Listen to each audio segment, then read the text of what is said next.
All right, so I have a funny story. A few months ago, I was sitting in a cafe in my neighborhood and I overheard this conversation of a few women talking about Labubu. And I'll be honest, at the time, I had no idea what a Labubu was. I thought maybe they were speaking Spanish, French, maybe Italian.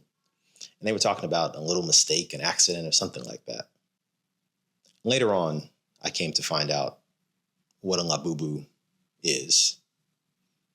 And despite my subjective opinion on this furry, fugly little creature, objectively, I believe that there is no mistake, that it's wildly successful and that it resonates with culture around the world. And I say that because the Labubu trend or effect really represents a signal, and it's indicative of how this generation is dealing with uncertainty. And that's around social, economic, political, and other issues that currently plague us.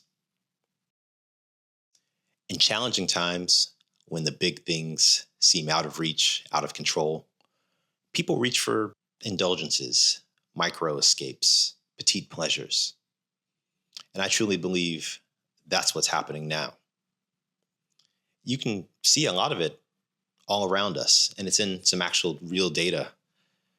Surveys recently taken show that I think a third of consumers are spending less on essentials and actually spending more on these micro indulgences, these petite pleasures. Big ticket item purchases are down, while smaller, more accessible item purchases are up. Long haul vacations, trips to exotic destinations are down, but micro-cations, local trips, domestic trips, road trips are up dramatically. I first encountered this phenomenon, this behavior, while working in Japan on Coca-Cola's canned coffee business over a decade ago. At the time, the young Japanese workforce was disillusioned by the economy, by stagnated wages, by lower job prospects, but also this fundamental shift in Japanese work culture, moving from lifetime employment to more temporary based work.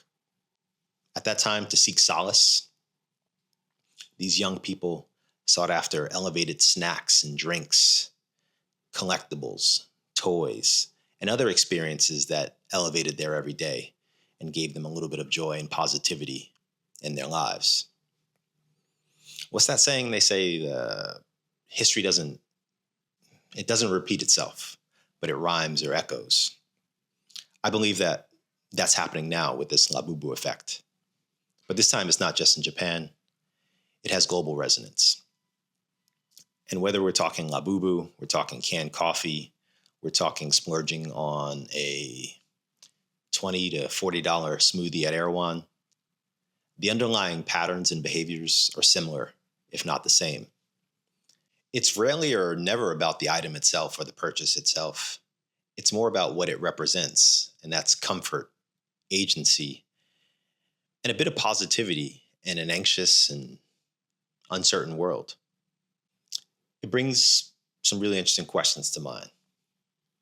How do brands serve this consumer in their time of need, providing connection, community, and uplift?